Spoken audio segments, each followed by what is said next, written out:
I'm Veronica Dudo tonight on EWTN News Nightly. Don't ask me who's in charge because I'll give you an answer and it'll be very controversial. What does that mean? Yes, we're in charge. Regime change in Venezuela as Operation Absolute Resolve rips former President Nicolás Maduro out of Caracas and throws him before a U.S. judge. The move sending ripples across the globe. I pray for all this, and I invite you to pray too. In Venezuela, protesters take to the streets demanding Maduro's return, but elsewhere they celebrate his capture. I'm happy, I'm afraid, but I'm very, very happy. And now, as the world looks on, one question remains: what happens next? Our extensive team coverage begins now. From EWTN, the Global Catholic Network, this is EWTN News Nightly. Thank you for being with us on the Feast of St. John Neumann. Our top story tonight. President Donald Trump says the case against deposed Venezuelan President Nicolás Maduro is, in his words, infallible. Today in New York, Maduro was taken to a courthouse for his first appearance on drug trafficking charges. After U.S. forces captured Maduro in a weekend raid, White House correspondent Owen Jensen begins our team coverage. Veronica Maduro, along with his wife, son, and 3 others, is accused of working with drug cartels to facilitate the shipment of thousands of tons of cocaine into the U.S. They could face life in prison if convicted. Security as tight as it's ever been outside the Manhattan federal courthouse, where Nicolás Maduro was arraigned. Inside, Maduro pleads not guilty to federal drug trafficking charges, telling the judge, "I'm innocent. I am not guilty. I'm a decent man, the president of my country." On Air Force One Sunday, flying back to Washington, President Donald Trump tells reporters he wants to fix Venezuela and its oil, bring the country back, and then have elections. He also warned of a second strike if Venezuela does not behave. Don't ask me who's in charge because I'll give you an answer and it'll be very controversial. What does that mean? Yes, we're in charge. The U.S. raid condemned by Russia and China, and some protesters in the U.S. expressing their criticism of it as well. This, as President Trump plans to take control of Venezuela's oil industry and ask American companies to revitalize it. People are so happy with what we've done. You know, you go down to Miami, you go down to a lot of places, and they're all dancing in the streets. Secretary of State Marco Rubio says the U.S. gave Maduro multiple opportunities to find his way somewhere else, but he refused. Look, the president doesn't go out looking for people to pick fights with. He's not, generally wants to get along with everybody. We'll talk and meet with anybody, but don't play games. The United Nations Security Council held an emergency meeting today where they read a statement from the UN Secretary General. I am deeply concerned about the possible intensification of the instability in the country, the potential impact on the region, and the precedent it may set for how relations between and among states are conducted. President Trump also told reporters Venezuela's neighbor, Colombia, has cocaine mills and cocaine factories. Colombia is very sick too, run by a sick man who likes making cocaine and selling it to the United States, and he's not going to be doing it very long. The U.S. operation in Venezuela to seize Maduro, as well as President Trump's repeated threats to annex Greenland, heightened concerns in Denmark, which has jurisdiction over the island. We need Greenland from a national security situation. It's so strategic. Right now, Greenland is covered with Russian and Chinese ships all over the place. As for Cuba, President Trump said that country has always survived because of Venezuela, but now it won't be receiving any more money. He added, Cuban bodyguards trying to protect Maduro were killed in the U.S. raid this past weekend. At the White House, Owen Jensen, EWTN News Nightly. While the world awoke to the news of the strikes, Venezuelans were awoken by the bombings themselves, hitting military buildings and damaging houses. Our reporter on the ground from our Spanish-speaking news agency, Andres Enriquez, reports from Caracas.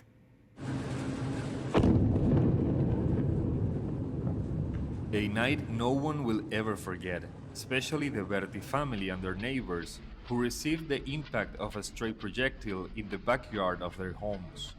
Near the neighborhood is an area known as El Volcán, where antennas, which were one of the targets of the bombings, are located.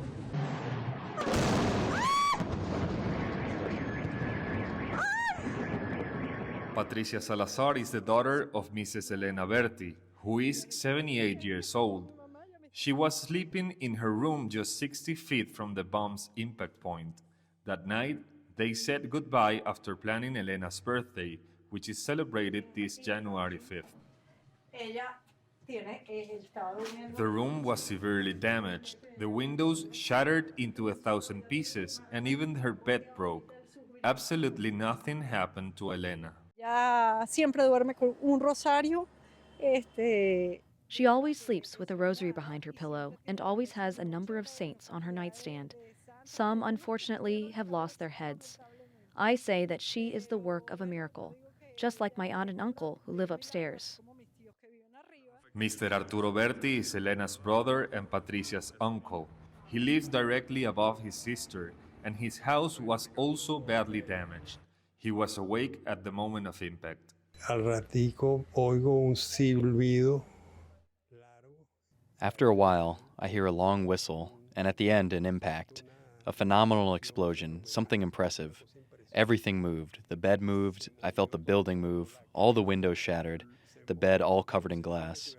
I start with all the people I've talked to, or who have heard the story. They've told me the same thing. It's impossible. You were so lucky. How did you survive that? Bueno, fíjate, te comienzo por toda la gente que yo he hablado. Of course, I believe very much in God. I have always believed in God, in the Virgin, and in Jose Gregorio. That's how it is. It was the hand of God. Sí. Sí. No, es así. Fue la mano de Dios. The Berti family has started a fundraising campaign where anyone can collaborate in the reconstruction of their house. The possibility of a second wave of attacks is latent, according to President Donald Trump. Meanwhile, events in the country continue to unfold as the hours pass. In Caracas, Venezuela, Andres Enriquez, EWTN. Even though President Trump has said the U.S. is in charge of Venezuela, the South American country still has its own government in place.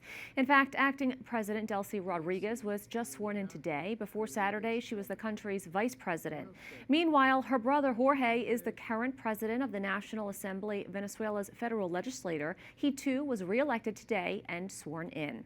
Much of the world is still processing the impact of this historic strike on Venezuela. President of the Global Liberty Alliance, Jason Poblet, practices international and national security law. He also serves as an advisor to the International Catholic Jurist Forum. Thank you so much for joining us. Thanks for having me. So we've seen a lot of different reactions to the capture of Venezuelan President Nicolás Maduro. What is your take? I think we put it in context. I mean, it was a big start to 2026. And to better appreciate what has happened, I think we look back to the beginning of last year when President Trump and his national security team began a fundamental reorientation of U.S. foreign policy, especially in the Western Hemisphere. That helps us understand what happened in Venezuela recently. And remember, we started out with Greenland, the Panama Canal, putting our neighbors on notice that border security was going to be a priority, cracking down on transnational crime was going to be a priority, and moving assets into the region. They even created toward the end of the year a new unit, a new command under Southcom and Northcom. So what happens here is that we're putting America first in the hemisphere, and that's just not rhetoric. That's extremely important because the hemisphere was usually treated as a sleepy, democracy-building type, maybe laboratory, and we neglected things like border security. We neglected things like transnational crime. This should not have come as a surprise to Nicolás Maduro or anyone in Venezuela, or frankly, anyone in the region. The president and his Secretary of State have been very clear there would be consequences if they did not cooperate with the United States in securing borders, cracking down on transnational crime. There's been an indictment on the books for a while. I think we're going to see a lot more of this. This should be a message to China, a message to Russia, a message to Iran, and all of our partners and allies in the region, and even our adversaries, that it's a different mindset, and they should listen to what the United States is saying. Now, this indictment came down from the first Trump administration. Of course, there was a bounty all through the Biden administration. That did not change. Now, he has been captured. Of course, it was a very oppressive regime. We have seen Venezuelans in the streets. They have been celebrating. Also, family and friends in the United States. I saw one parish in Florida, Our Lady of Guadalupe. People were FaceTiming with their loved ones, still trying to figure out what's happening. So kind of what is the Catholic lens we should be looking at this event through? I think Pope Leo had a great statement yesterday. He placed it out on his social media account, I believe on X. And first of all, prayer. I mean, I'm the child of Cuban exiles. So I grew up in South Florida. I know that parish you're talking about, Our Lady of Guadalupe Parish. And it's really a hub. And there are many hubs like that in South Florida and other parts of the country that Catholics gather and they pray and they celebrate, but also look to the future with optimism. Like what's happening in Venezuela, this is just a first step. There are a lot of factors that still have not been dealt with. Some of the people who are very close to it, the regime is still intact for the most part. We've taken the head out, but there's still people within that system that claim they want to work with the United States. A lot of these families are looking at this with hope that they will be able to, some of them return to their homelands and be able to rebuild. And I think that's part of that process. And I think places like Cuban Americans are studying this very carefully. Nicaraguan Americans are studying this very carefully. But there's a lot of people who would love to go back and be reunited with family, reunited with friends, and try and rebuild. And as Catholics, I think we have a unique role in that. As peace builders, we have a unique role in that, in trying to understand in some of these processes that could happen, like truth and justice and reconciliation that could come after you've had governments like this in power for so long, that we have to look inward, we have to pray, we have to reflect. But we also have to be careful with the information that we are reading and consuming about what is happening or is not happening. I think we have to focus on official sources, focus on truth. And like the Holy Father says, look to the future with hope. Catholics look to the future with hope. And I think that's very important in a case like this. I frankly never thought I'd see something like this in my lifetime, because I have been monitoring events in Cuba, in Venezuela for a long time. So it's a good thing. It's a good opportunity to kind of reassess where we are heading as Catholics and, of course, as Americans. Jason Paulette, thank you so much. Thank you for having us. During his Sunday Angelus, Pope Leo brought up the situation in Venezuela, asking the Catholic faithful to pray for its citizens. Con animo colmo di preoccupazione. It is with deep concern that I am following the developments in Venezuela. The good of the beloved Venezuelan people must prevail over every other consideration. I pray for all this, and I invite you to pray too, entrusting our prayer to the intercession of Our Lady of Coromoto. Our Lady of Coromoto is the patroness of Venezuela, home to a large Catholic population.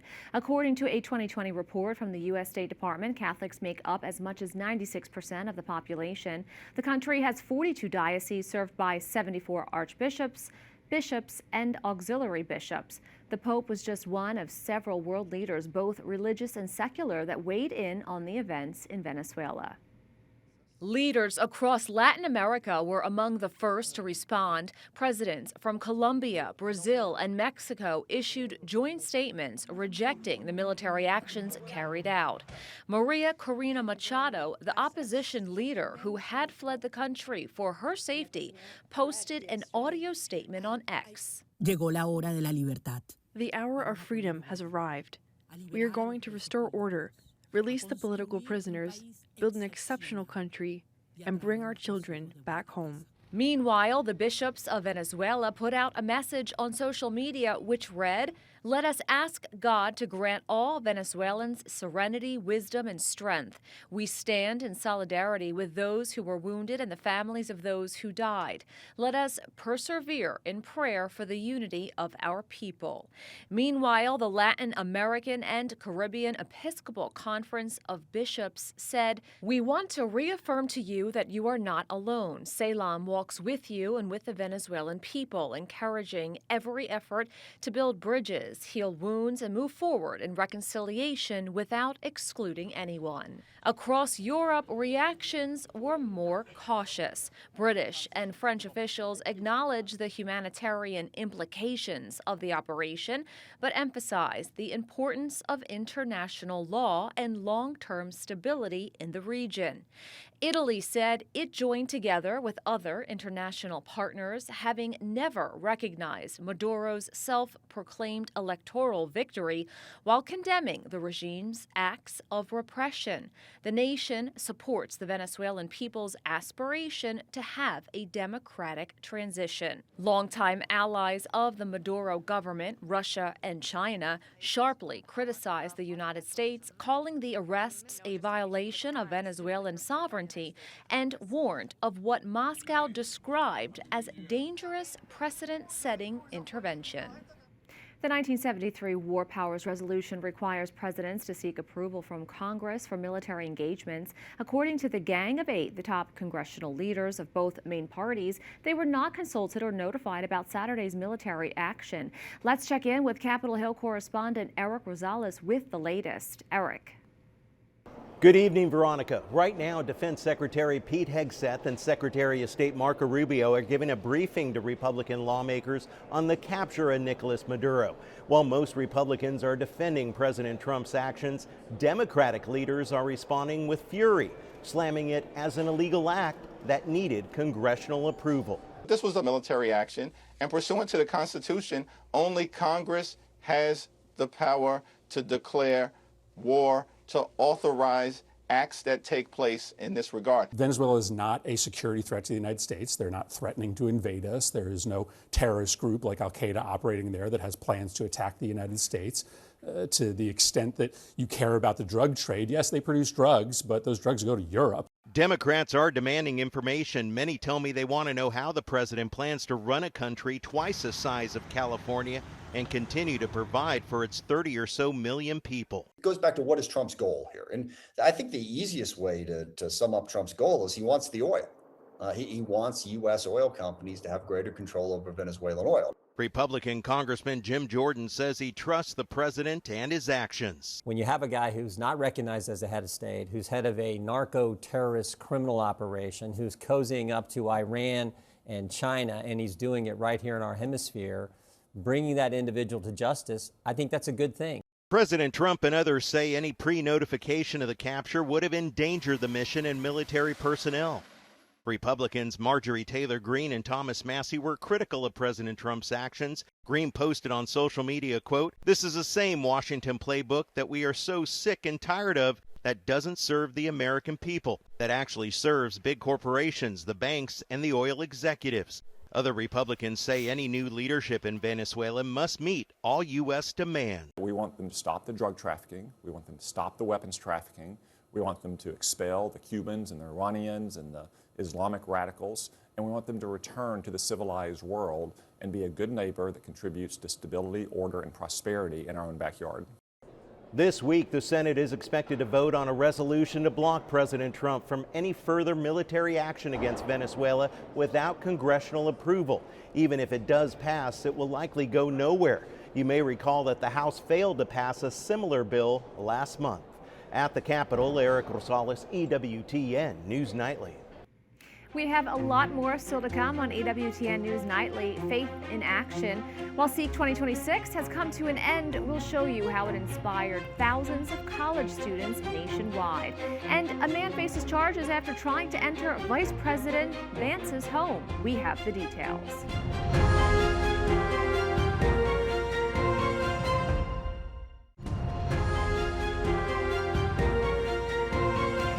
Governor Tim Walz is ending his bid for a third term in office. The announcement comes as President Trump spotlights a fraud probe into state child care programs.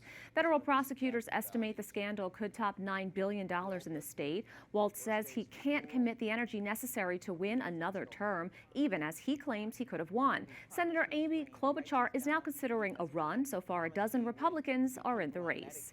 A trial is underway in Texas for a former police officer who responded to the Uvalde Uvalde school shooting in 2022. Adrian Gonzalez is facing charges of child abandonment and endangerment. Prosecutors allege he failed to engage, distract, or delay the teenage gunman who opened fire at the Robb Elementary School. Gonzalez denies any wrongdoing. 19 children and 2 teachers were killed in the shooting. Gonzalez's lawyer says he actively responded to the threat. The trial is taking place in Corpus Christi. The U.S. Secret Service says a man is in custody following an incident at Vice President J.D. Vance's home in Ohio. Law enforcement officials say the man broke a window with a hammer and tried to get inside. The home was empty at the time. Vance and his family had returned to Washington on Sunday. The 26-year-old man from Kentucky is now facing 4 misdemeanor charges. Secret Service is working with local police and the U.S. Attorney's Office as the investigation continues. Focus is a Catholic organization that places Catholic missionaries on college campuses. Each year it hosts a large Sikh conference that brings together tens of thousands of students. EWTN News reporter Mark Irons brings us a recap of this faith-filled event. I've really felt the Holy Spirit here. Every year, at the start of the year, college-age Catholics converge here. It's called Seek. It's just so impactful to see all these people that are my age. Packed with inspirational talks, plenty of opportunities for prayer at Mass and Eucharistic adoration, and the chance to meet tens of thousands of other young people striving to grow in their faith. I genuinely didn't even know there were like this many young people in America who were so on fire for their Catholic faith. Organizers said more than 26,000 participants came to the annual multi-day conference, this year spread out across 3 cities in Denver, Fort Worth, Texas, and here in Columbus, Ohio. I believe in one God. On the first day of the year, thousands of college students piled into the Columbus Convention Center. To their surprise, they received a recorded video message from the Pope himself about what to expect at Seek. May be your first real encounter with Christ. For others, this weekend will be an opportunity to deepen your relationship with Him as well as your understanding of the Catholic faith. Be open to what the Lord has in store for you. The words from Leo XIV, the first American Pope, meant to encourage young Catholics no matter where they are on their faith journey. This is a very good conference for someone who's just starting out in their faith. I probably don't always take my faith the most serious I should. So, when you come here, you see everyone you think they're all super, holy, but really they're all kind of in the same boat also. So just kind of realizing that, we're all here to do the same thing. That's to praise the Lord. Praise, prayer, and mercy visible here. Thousands filled a massive hall for adoration before Christ in the Eucharist late into the night. And long lines formed for students to go to confession to experience the healing power of God's forgiveness. We found places for quiet reflection and fun with friends. And in another part of the convention center, students could explore the bustling space called Mission Way. In addition to all the opportunities for prayer here at Seek, participants have a chance to encounter Catholic small businesses, apostolates, ministries, and meet religious brothers and sisters, all out here on this exhibit floor. Among the crowd, all the different flavors of religious life. Students could encounter those men and women who have committed their lives to Christ in a variety of colorful expressions that have significance and meaning to their mission. I've seen the black, the brown, the white, but you are in the stylish blue-gray. Yeah, it's got really, I think, a beautiful habit. We wear a habit which is gray for that missionary aspect, and at the same time it's blue for Our Lady, for our devotion to Mary. One of the main takeaways from Seek 2026, no matter where you're coming from or where you're going, you're not alone. It reminds me that even though I'm from a really small town, there's such a huge Catholic community that has a lot of faith. Mark Irons, EWTN News Nightly.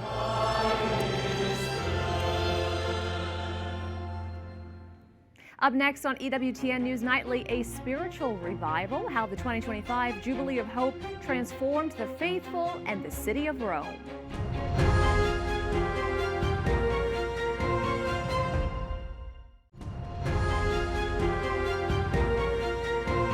Today at the Vatican, the Jubilee was described as a year of grace, which allowed pilgrims to return home full of hope. Their experience in the Eternal City also left a long-term investment in Rome.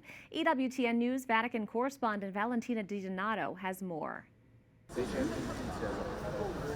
The closure of the Holy Door at the Vatican represents the closing of the Jubilee year. These are the words of Archbishop Rino Fisichella, pro-prefect for the Dicastery for Evangelization, who opened today's press conference, marking the end of the Jubilee year that brought over 33 million faithful from 185 countries. And of those 33 million, Americans made up the second most represented nationality. Yes, we must say that the second largest group in attendance, at least 32%, comes from the United States. This has allowed us to see how registrations for major events, especially with the election of Pope Leo, have sparked great enthusiasm among our American faithful. The 2025 Jubilee of Hope rejuvenated and transformed not only the faithful pilgrims, but also the very face of Rome itself, creating a new underpass near the Vatican, restoring the famed Trevi Fountain, and updating many of the roads, squares, and churches throughout the city.